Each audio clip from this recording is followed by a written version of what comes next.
Thank you, and welcome to the ATFL webinar on encouraging the diaspora voting in North America. I'm Gabriel, the president of the American Task Force on Lebanon. Today's webinar has two purposes. First, to address questions you may have concerning the voting process, its safety, integrity, and details on how it will proceed. We're looking forward to hearing from you and our panelists. Secondly, we want to remind all of you how important it is to vote in order to exercise your right to select the leadership of the next parliament.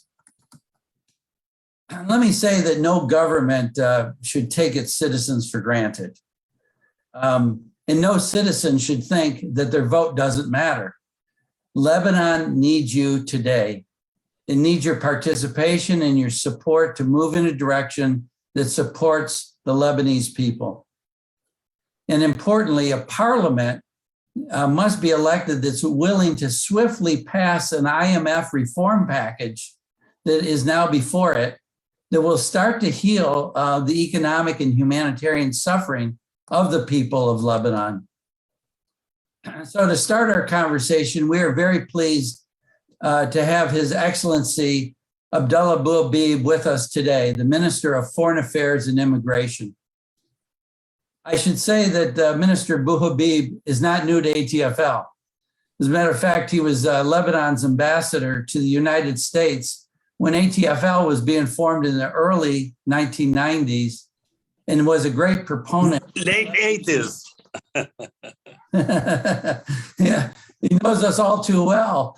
And he was a great proponent of the Lebanese American community coming together. And I think he's proud of us today and everything that's being achieved. I'll let him tell you. The minister and I are going to discover several of the key issues of concern to you, the diaspora voters. And then my colleague, AbiNader, will discuss the importance of turning out the vote with Patricia Karam of the International Republican Institute, who has just returned from a trip to Lebanon. And of course, our beloved and great friend, Paul Salem, president of the Middle East Institute. Mr. Minister, welcome, and thank you very much for this time. Thank you, Mr. Ambassador. Since you call me Mr. Minister, not Abdallah, and call you Mr. Ambassador. Hi, Ed. I'm so happy to be with you. I'm so happy to be a guest on this webinar with the ATFL. All what I want to say is that to all Lebanese, or those who are listening, go and vote. Your vote would make a difference. In the United States and Canada and Northern America, we have more than 56,000 registered to vote. You know how many people voted last time? Only 48,000. Yes, they didn't make much difference because the number is small. But now, even United States, if you have 80% voting, you can make a difference in every district. When you go to the centers that we have, I mean, your name would be on a certain ballot box to go to, that would have the papers to look at. And the papers, I think they are, I don't know, they are here in Arabic, maybe they are in both languages, I'm not sure. The papers would have they would ask you which state you choose and who is your preferred candidate in that state. Go and vote. You can make a difference. As I said, 56,000 alone in the United States, they can make a difference if you all go. In Canada and the United States, it's around 28,000 equal numbers. Europe is a little bit more, but not much. And the Arab world also, these three places are the largest, and they make all difference. We have 225,000 eligible voters around the world. We have 205 mega centers. Mega center is a center that has so many ballot boxes. And we have 598 ballot boxes, hopefully not around the world, not in the United States and Canada. So hopefully everybody would go and vote. And we have, tomorrow is the vote in the Arab world, except United Arab Emirates and Islamic world. And Sunday, it's, taking a day when people have a day off. Sunday is mostly in Europe and Northern America and Australia. Australia also is a lot of people there registered to vote. So please go and vote. Don't worry. If you wait a little bit, don't be irritated. I mean, when we go to vote in the United States, there is a long queue. When we go to get something in the United States, and even when we go to the movies in the United States, we stand in queue. Let's stand in queue, and your time would come. Thank you. Thank you very much, Mr. Minister. We look forward to hearing questions from our viewing audience, but I'm going to start by asking you a few questions. Some of them are pretty tough. The Lebanese American community is not shy in expressing their feelings.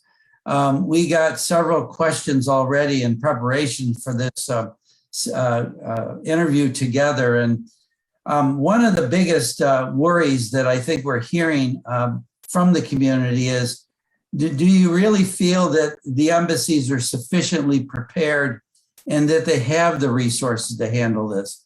I guess there are about 10 centers around the country, maybe more in the US and more in Canada. Do you have the resources to assure people that they can get to the polls and vote and have the sufficient staffing around that? Look, let's talk about Canada and the United States alone. We have the resources. In places we don't have enough diplomats, we send diplomats from Lebanon to help, because the head of each center should be a diplomat or a high-level administrator at the foreign ministry. And so we're sending people will be there or already are there. I don't know, because they left already. And they will be helping, and they would be observing and helping in the voting.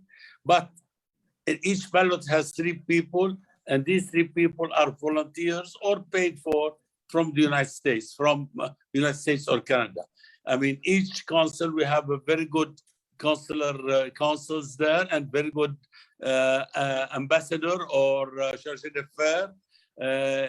They all, and in Canada and in the United States, we have an ambassador and the consulate in Canada, and I think they are doing very, very well. They know the ground more than I know here from Lebanon, and they've done, most of them, they've done the elections 4 years ago, and it was very good. And now I think you're going to be happy on Monday that everybody was able to vote, and with transparency and honesty. So, Mr. Minister, you ended on a good note there, transparency and honesty. One question has already come up, and we've had several already come through. How can you ensure the voters of the integrity of the process? Can you walk us through how you're going to make sure the ballot boxes are protected and guarded and not interfered with? And could you walk us through that process? On each ballot box, they'll tell you which districts in Lebanon you can vote in. And there would be representatives of the various states that are running against each other in elections. We are giving permit for these people to go in. We already gave a lot of permits from here and from the embassies there or consulates, and they will be in, and they can observe the elections to see that it is transparent. That's how we do it in Lebanon. Second thing, when the voting is finished at 10 o'clock at night, I think, it would be closed with the, what do you call it, red wax, and transported by DHL all the way back to Lebanon. At the airport, we will have a representative of the foreign ministry, because those who are in charge of elections is the Ministry of Interior, not the foreign ministry. We are like an instrument to help them in the diaspora. So we will, at the airport, we will give these boxes to the Ministry of Interior. There would be the police and there would be people from security. Take them to the central bank. Central bank has a basement, put them there, and they will open the boxes with everybody observing. Also, like I told before, on the election day in Lebanon, which is May 15th. Very good, and a great explanation. Let me ask you another question, and we got one from your friend Nijad Faris. A lot of questions on the assignment of voting centers. People in one area, for example, Southern California, where the husband was assigned to South to LA, and another to his wife was assigned to San Francisco. What happened, and how can you assure people that these mistakes won't happen? There are mistakes, and I heard it from a lot of people. This story, the same story, Los Angeles, San Francisco, like a week ago. But I did not hear from the consul there or from the ambassador there that these people submitted a complaint or asked to correct or something like that. It makes me feel that it could be a fabricated story, and there are a lot of fabricated stories, I tell you, all around. So but now it's too late to correct anything now, because the election is Sunday, and here we are busy with elections in the Arab world tomorrow. Like today, we opened the center. There would be cameras, connecting us to all centers in the world on election day. The Prime Minister came there, and him and I, we opened the center, and everybody, media would be allowed. We gave them cards, the ID cards, that they would be allowed to centers, to ballots, and also here in Lebanon, they would watch. They can watch the elections as usual. So there are a lot of observers. Besides, in Lebanon, we have the EU. Also, they send observers to all the ballot boxes. And we will welcome any observer who would like to, here in Lebanon on the cameras, to watch the elections anywhere in the world when it's existing. What I've heard, Mr. Minister, is a couple of examples of what I gave you. One was in Chicago as well. Hopefully, those are very few examples. And I think you explained to me earlier that sometimes they put different zip codes in. Yeah. And anyway, I hope it's only a couple of mistakes.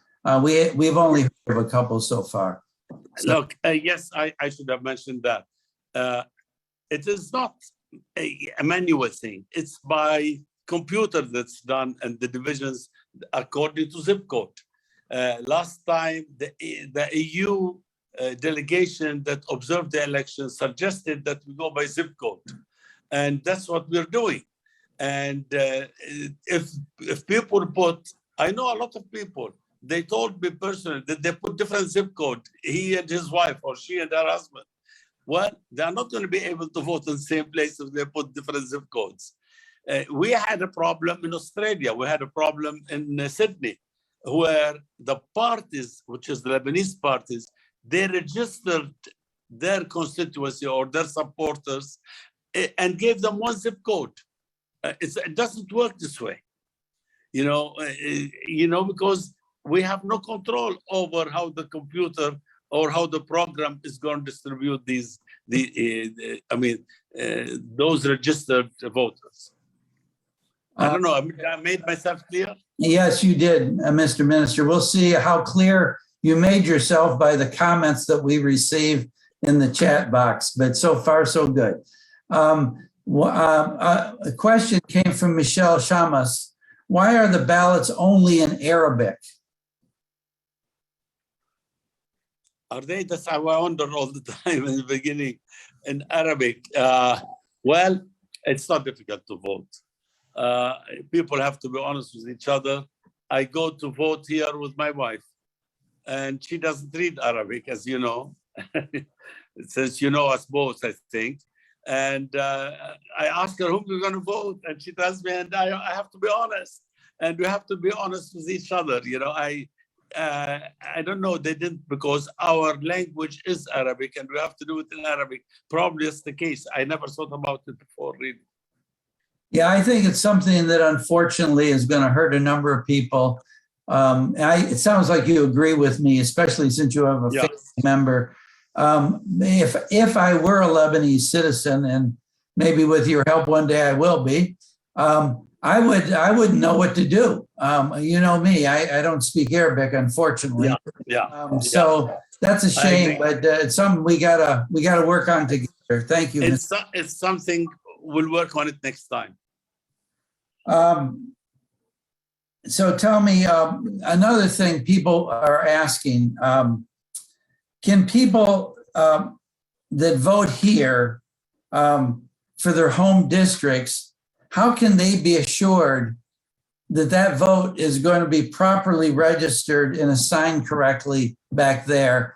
And do they have a way of getting verification of it? Well, when they go to vote, they tell them to go to the ballot box that includes their district. There could be more than one district, depending on the number of voters. And there, they give you a list from your own district. I mean, you can tell, I mean, assuming you know how to read Arabic now, right? You can tell that this is your district or not by the people named there. And they have a lot of papers there.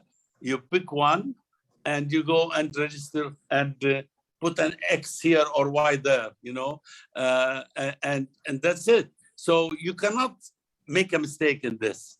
If you make a mistake, it's your mistake, because you have to read on the slate that you're going to put your signature. You have to read and know who is there, so that you choose the right state. Okay, and once you put it in a box, it would say on the outside that this is your district. And when they do it here, when they count the ballots here, they do it according to this, to what you put. So, okay. So this is assured. This is no problem. Okay. So Michelle mentions, and this is a shame, that his children won't be able to vote because they're in the situation I'm in. We don't speak Arabic. I guess what I would say is, to the extent that people can help that speak Arabic, help their children and others understand the ballots, it would be a good thing. We're left with a problem now to try to work on. Look, I mean, at the center, at each center, there is a diplomat. And each ballot, there are 3 Lebanese who know Arabic. Because if they don't know Arabic, they cannot help, you see? So they know Arabic, they can help. They have to seek, if they don't know any Arabic, they have to seek the help of somebody, either the spouse or a father or something, or the people at the ballots, at the ballot box. We have 3 people there at the ballot box. You know, we have all over the world something like 2,200 people sitting on the ballot boxes and the centers. So they can help in that regard, I guess, is what you're saying. They would help. They would be very. So Michelle should encourage his children then to go and talk to one of these volunteers. Yes. Who speaks Arabic. Yeah. Okay. Show me which one it is. You know, whatever is the case. Yeah. You know what I'm seeing from Wael, the charge as well, Mr. Minister. Good point. All pre-printed lists have photos of the candidates. Exactly. That'll help. If we know them, that will help. But so a question came up. I'm going to read it to you. It's quite long.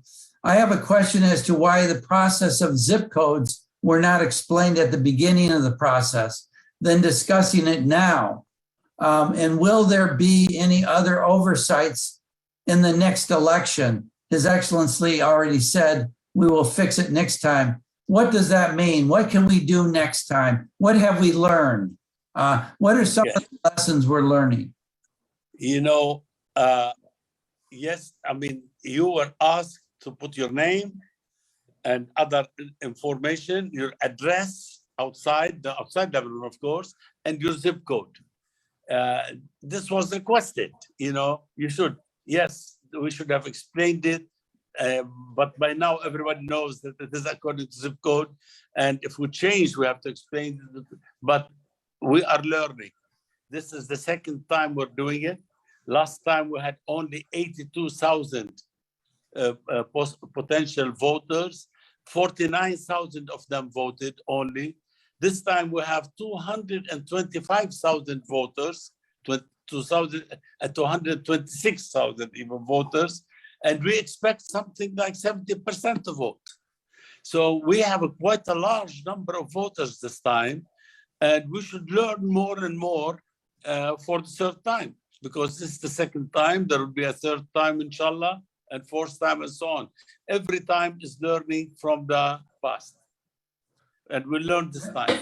Mr. Minister, first of all, thank you for subjecting yourself publicly to the audience today to answer their questions. I'm going to end with one final question, but you know, it's so important that somehow we continue to encourage in the next 2 days that people turn out to vote.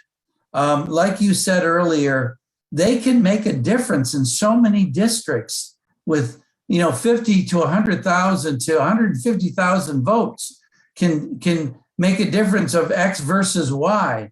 And so what can you do in the next 20, you and the embassies, what can you and the DCM, I should say the Charge in the United States and others around the world do in the next 24 hours? Is there a way to communicate with your audiences to encourage them to get to the polls? Well, I mean, you are right. I mean, this is an important thing to encourage them to call. Last time I looked at the statistics, the 49,000 that voted did not make a difference in any of the districts here.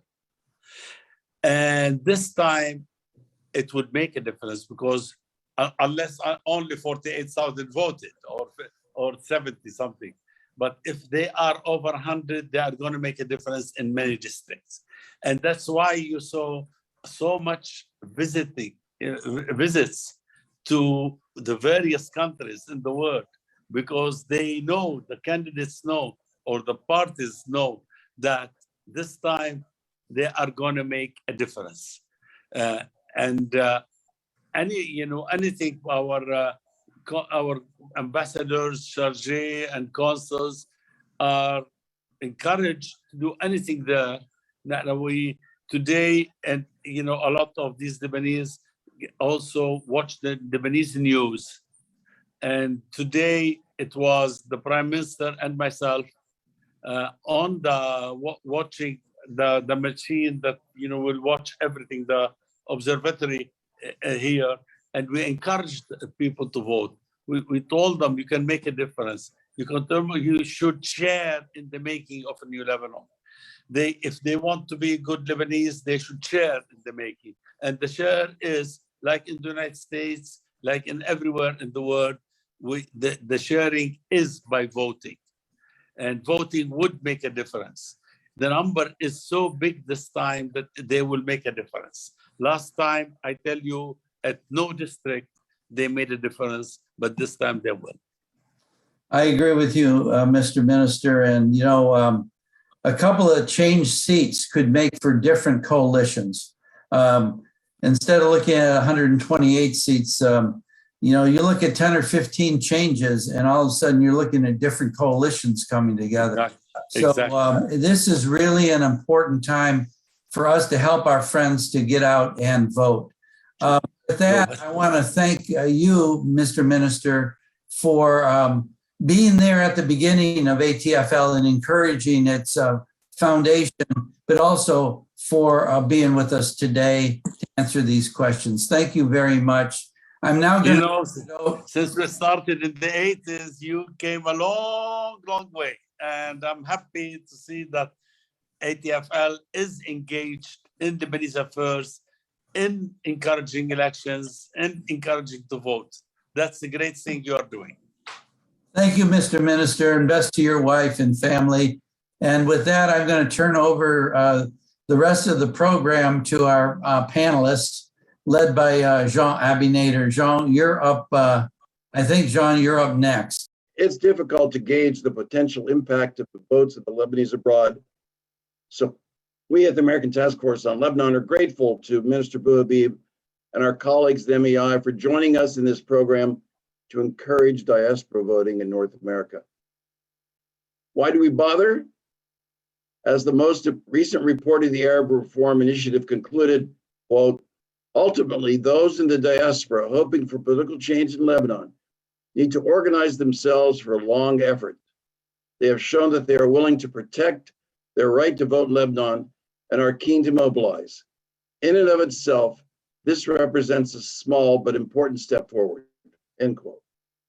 So rather than construct scenarios about how many seats will make a difference, we need to change the political literacy of the Lebanese people at home and abroad to realize that their votes count and the country can move toward a cleansing of the current malaise. But it will take time and will require a bit of discipline by the opposition. I'm not saying that we should reduce our expectations. These motivate us to act. What I am saying is that only by making the effort to organize and vote will we send a signal to the regime that it's time to listen to the people and begin serious reform process. Joining me today are two great colleagues who have extensive experience in Lebanon's electoral process and who are, as we say, in the weeds on the importance of voting and showing greater unity that in the past is in moving toward reforms and ending corruption.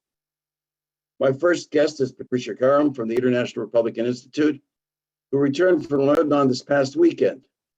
A passionate and thoughtful advocate for Lebanon's democracy, Patricia is a key voice in Washington for Lebanon's survival as an independent, inclusive, sovereign democracy. Patricia joins us today to remind us of how important it is to vote, especially in districts where the margin of victory is only a few hundred votes. I'm also joined by Paul Salem, whose expertise in Lebanon's electoral process and the impact of regional players is without peer. As president of the Middle East Institute, he has broadened and deepened the discourse about Lebanon in Washington and is a great partner for ATFL in developing policy recommendations for the U.S. related to Lebanon and U.S. interests in the region. And let me remind you of MEI's two-part series on the elections, pre and post, and you can register for these programs at the mei.edu website. Don't forget that ATFL annual gala is next Wednesday, May 11th, here in Washington, D.C., and you can get details at atfl.org. In the chat box, you will find updated links for information on voting sites in North America and an introduction to the candidates by district and gender in Lebanon. So we're pleased to have that. Look at the chat box and you'll find the links for those. So let's begin with Patricia.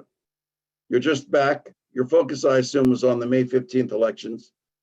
What are your perceptions about the elections in terms of what is possible, given that reformists are competing among themselves in many districts? Patricia? Yes, hi. Thank you, Jean, for inviting me to be part of this panel. Notwithstanding, I mean, I'm back from Lebanon and I can tell you the mood is not very positive, but I would like to make a few observations about why the diaspora vote is significant in this very instance in the broader political context. And while doing so, I would like to propose, I just want to make a few, to remind people of a few facts, make a few observations, and maybe propose a couple of scenarios, a few scenarios within which I think the diaspora vote is especially important.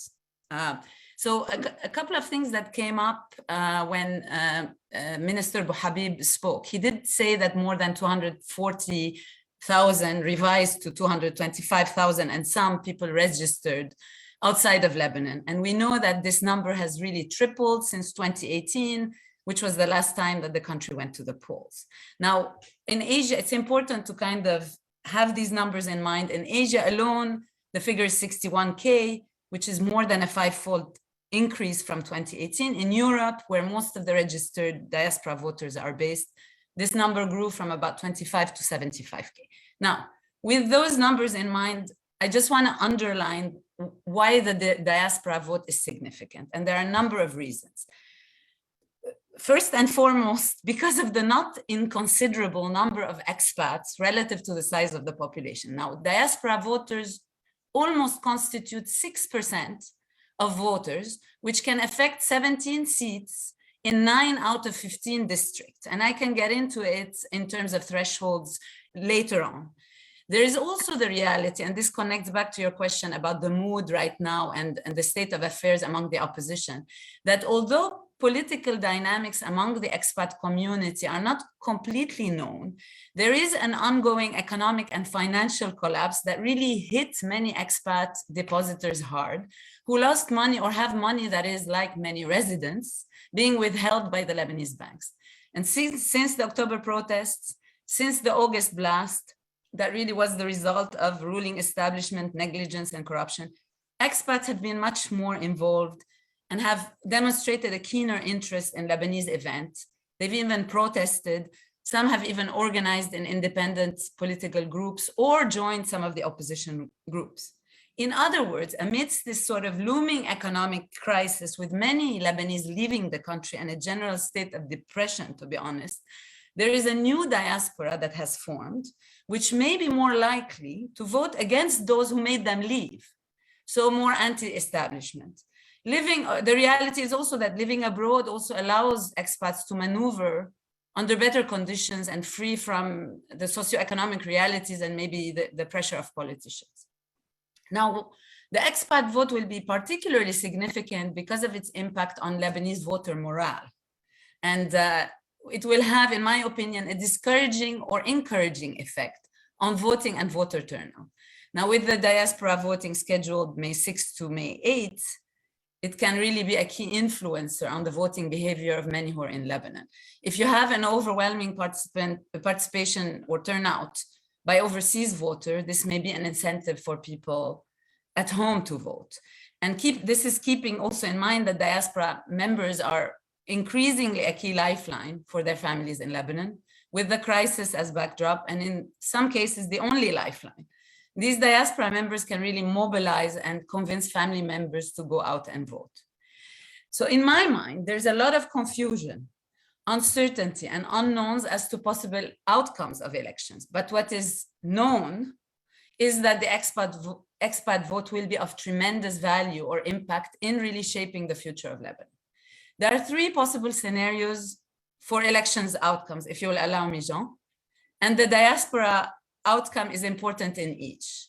The first is the opposition wins big, which is unlikely but not impossible. The second is the pro-Iranian camp wins big, but the opposition gains a few seats, which is likely but not certain. The third one is there is no clear majority in parliament for neither opposition nor pro-Iran camp nor establishment Manzuma parties. For each, there's a good rationale to vote, and in particular for the diaspora vote. If the opposition wins big, there's really a need to ensure that among competing lists, those that are geared towards reform, not opportunism, are in parliament. And again, this is the panoply of nascent groups that haven't, managed to coalesce very much, encompasses the ideological spectrum, but the demarcation line is reform versus opportunity in my mind. So here, the vote of the diaspora counts undeniably. In the more horrible scenario, where the opposition is to lose big, and the Hezbollah Tayyar constellation dominates, and Hezbollah is able to claim both popular and parliamentary majority, it will be critical to have a foot in the door, to ensure high quality opposition represented as voice of dissent on record in parliament.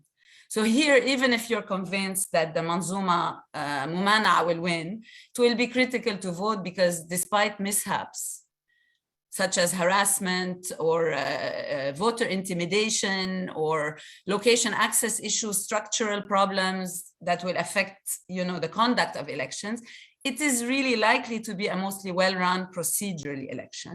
This is why it will be important not to hand them the legislator without a voice of dissent of record, even if that means 3 to 5 opposition seats in parliament. Now, the in-between scenario has no real outcome, has no clear outcome, with some few opposition wins and the Mumana without a clear majority amongst the rest. Here, you have a confused parliament. This would be a more intricate time, and it will be important to craft or play on failures of the Mumana to create a parliamentary caucus that cuts across divisions and is reform-minded. In this scenario, while the establishment forces don't win big, they win less than big, still ahead, relatively speaking, validating the state of affairs. And this is exactly why it's really important in this scenario to secure a place for the opposition for the next phase. I'll stop here. Thank you very much, Patricia. That gives us a lot to ask about, and I'm sure we're going to get a bunch of questions on our chat box. In the meantime, I want to go to Paul. Paul, you know the electoral system intimately in Lebanon. Do you have a perspective on how the diaspora vote can make a difference? Well, first of all, I want to commend Patricia for her excellent laying out of the facts, the dynamics, the scenarios. I agree with everything she said. It should be obvious that every vote should matter and matters. And given the number of registrants around the world in the diaspora, it certainly could make a much bigger impact now. The election system that we have is a proportional system, and in proportional systems, every few votes can make a difference. It's not a majoritarian system where you either win or lose. So in a proportional system, every little bit of votes can tip the balance of one seat here or there. So it certainly creates much more opportunity for diaspora or any votes, whether they're from the country inside or outside, in order to impact the outcome. I agree with Patricia's general scenarios. I agree that maybe there were high hopes that the opposition would be able to be more unified facing these elections, but that is not the case. I also want to echo maybe something the minister said in the first part, is that this is a long road. Lebanon is not going to be saved by this election alone. The country and the economy needs many, many years to make, first of all, lasting political change and then lasting economic change. So we should also look at this election as one step along the way. That engagement in this election is very important, but it should also be followed by continued political engagement by the diaspora in Lebanese affairs after the election takes place. We should all take the long view that saving Lebanon will take at least 5 to 10 years of intensive work. I would also say that the activism that we've seen in the diaspora in the last 2-3 years echoes the dynamism we've seen in the Lebanese public since 2019, which is very different than the passivity which we saw for the previous 30 years, when things seemed to be okay, the economy seemed to be okay, people were kind of living their lives and not really paying direct attention or putting much effort into politics.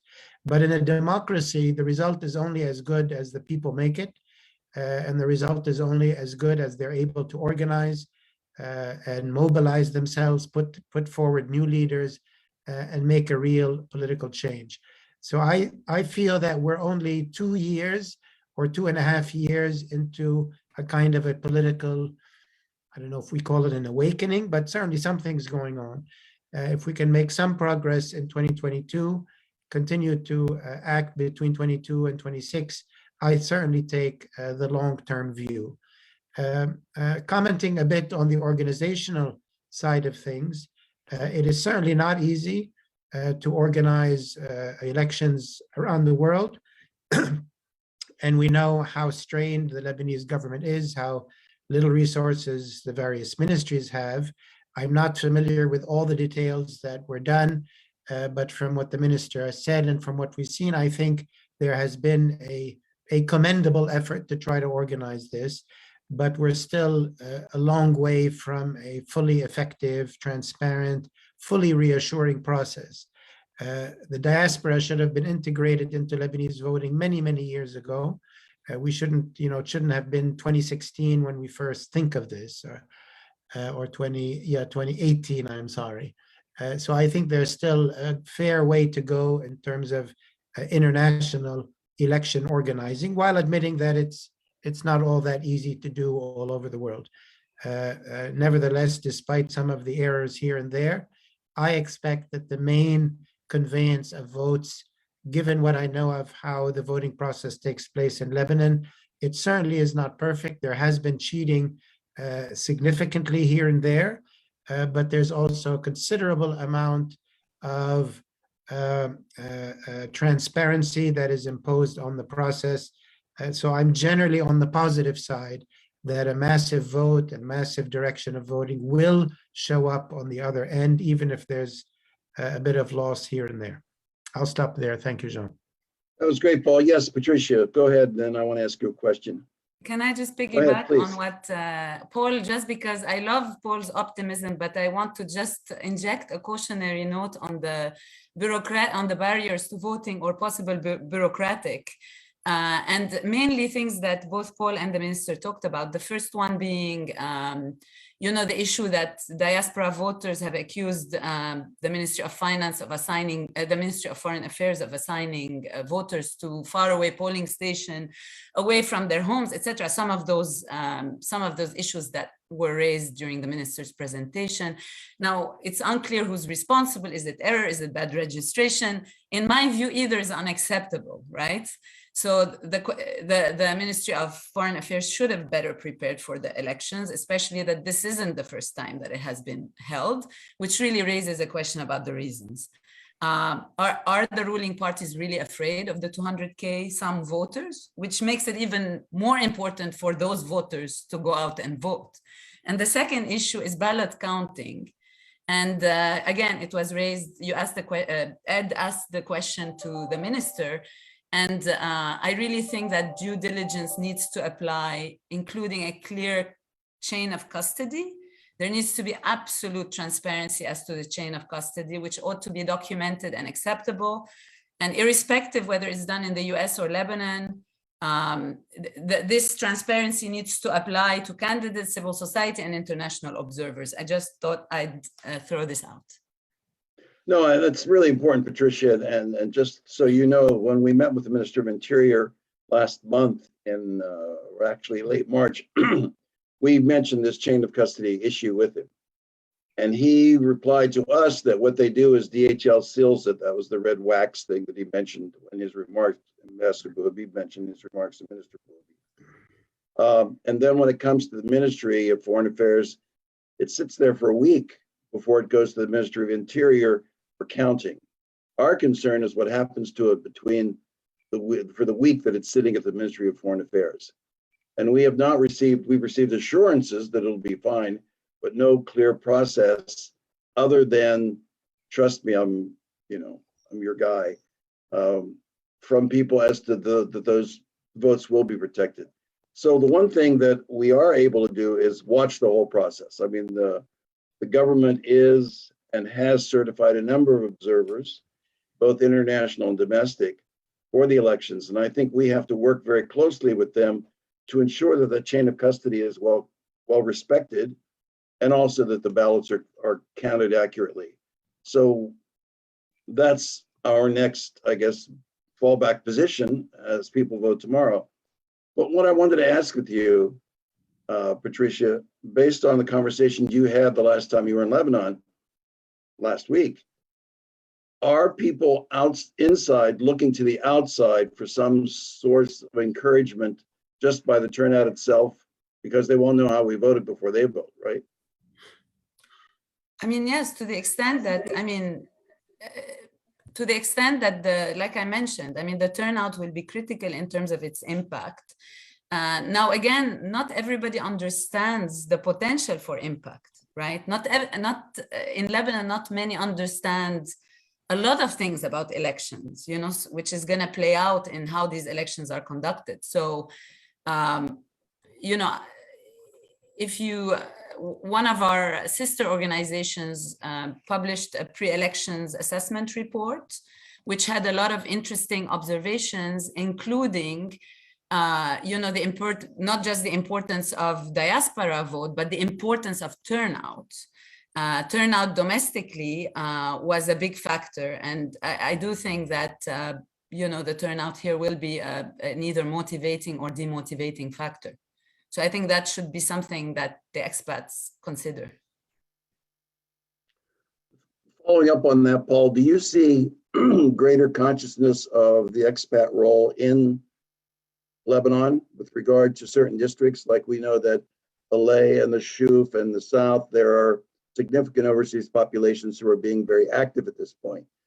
Is that also mirrored in what's going on in Lebanon, like you said? Well, I don't know that I have the answer. Of course, I'm here in the US, so I'm not there. And the groups I'm in touch with in Lebanon are so engaged in their elections in Lebanon and the campaigns and the forming of lists and trying to turn out the vote there. These are, you know, new parties, new candidates. I'm not, you know, there might be some areas where they're very aware of the expat vote and how it could affect their results.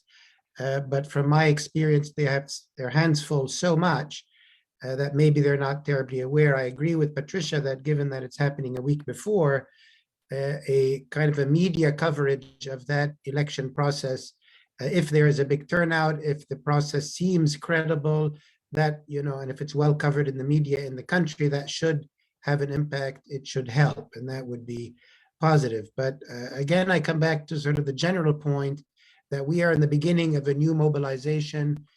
If we were, you know, a more mature situation where you had more established political parties who've had time to canvass their supporters around the world. I know some of the traditional parties have that capacity, but very few of the new ones do. So I'm, you know, I have very modest expectations about these elections, but looking at the glass half full, if it's a start of something bigger, then that's something to look forward to.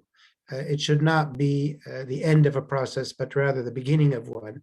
As I think the minister mentioned and Ed mentioned in the chat, the minister said that the ballots, when they go from the courier service to Lebanon, he said they go to the basement of the central bank.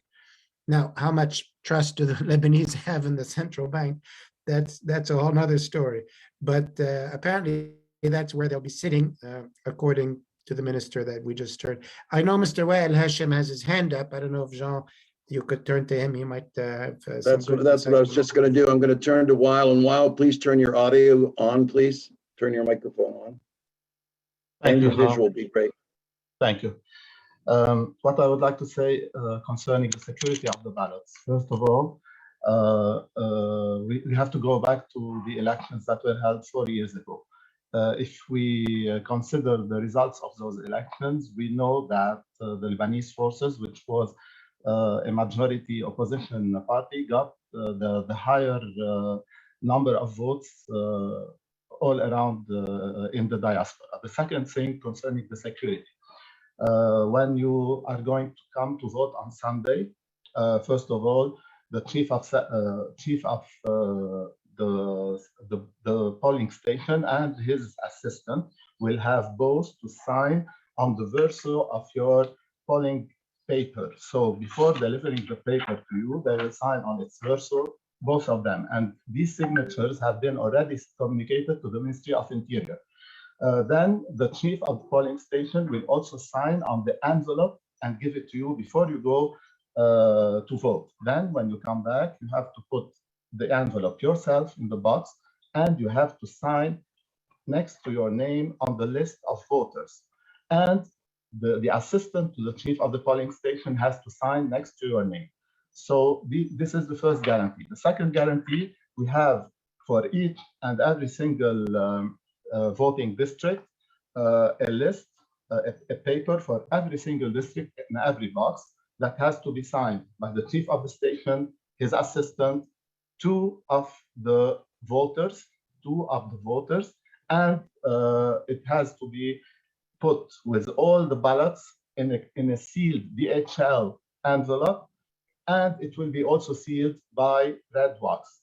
Then all these envelopes will be put in another big envelope, which will also be sealed, and all of those will be put in the box, and we will return the remaining voting papers that were not used, and we have to mention their number for every single station and every single district. So all of them could be returned to Beirut, and they have to count what was sent in the box and what returned in the box. Then, after doing all that, the box will be sealed. Then it will be put in the pouch, and the pouch is going to be sealed by a lock that has a unique number for every voting station, and that is given to us by DHL.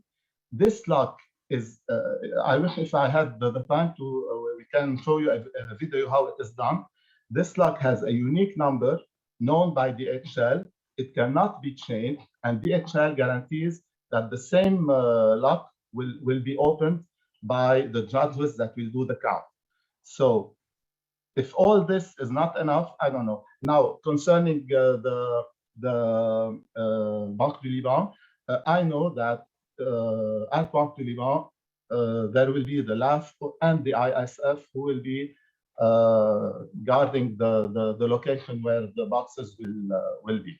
So at the same time, all the parties and all the candidates have representatives in every single station. They have their own reports. They will take note of all the voters, and they will communicate the numbers of voters and the number of remaining papers to their parties, to their electoral campaign, and they will be present when the judges will do the count, and they will compare the numbers. So whenever there is any difference in the numbers, those will communicate. And this is all done under international supervision. Even here at the embassy or any voting central in the United States, we have live coverage in video and sound to Beirut. The observers are at the Ministry of Foreign Affairs and at the Ministry of Interior. They can watch every single voting station.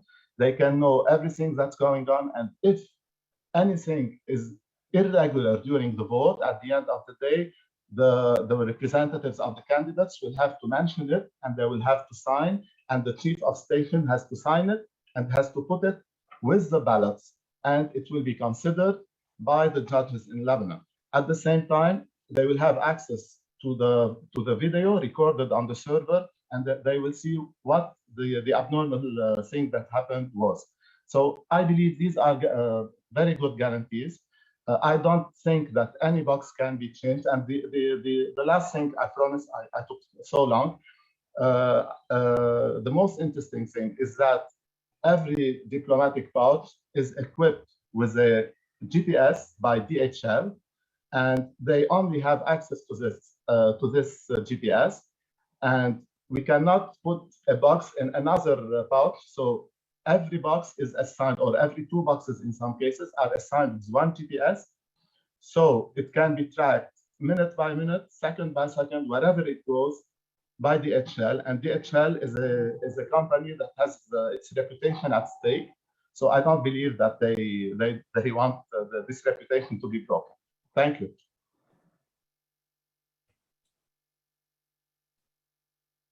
Oops.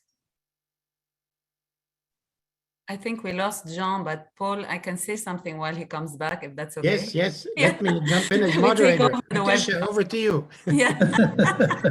So I did want to say that I did want to say that I want to go back for very briefly, because I did mention that, the diaspora vote can elect at least one seat in 9 out of 15 districts. So there are critical kind of districts to watch. And I think it's important to underline that there will be areas and battlegrounds where the possibility of impact is significant. So, for example, as an example, the North 3 district, there are 26,682 diaspora votes. And this is out of, I'll tell you, out of out of 257,000, and this has the possibility of achieving 2.3, a threshold for 2.3 seats, assuming that the same list is voted for. And this in particular is a battleground because you have quite significant, you have 3 presidential candidates running, you have an emerging grassroots movement for change. And so here diaspora voters can be game changers. There are others. I just wanted to throw these out and just underline that there is kind of an important rationale behind this expat voting. Thanks, Patricia. I think we've come to the end of this hour. I mean, I'll take the prerogative of being the moderator since Jean, we've lost him. I think now is the time for action. This is a week of voting. We will have a lot to assess after the vote happens this weekend and next week, and most importantly in Lebanon. This remains a very historic period for Lebanon. Lebanon has not seen such a crisis nor such a political awakening for many, many decades. Now is the time to go and vote on Sunday, at least here in the Americas. I think we've heard from Wael and others that the process is reasonably secure. I hope that is always the case, and I hope we can be reassured as the day is unfolding that that is the case. So we're very eager to get out, to vote, and to see this process through. Ed, let me turn it back to you. You're the president of ATFL, organizers of this effort and this webinar. So Ambassador Gabriel, I leave it to you to close. Sure. Thank you very much. I really appreciate the time you've given to this. And boy, were they thoughtful presentations, both of you. I mean, you really dissected the situation and you gave reason for everyone to understand that they must vote. So thank you very much. And I want to just thank the audience for hanging in there. Really appreciate it. So go out and vote, and hopefully change is on its way. Thank you very much, everyone. Thank you, Ed. Bye-bye. Thank you, Jean.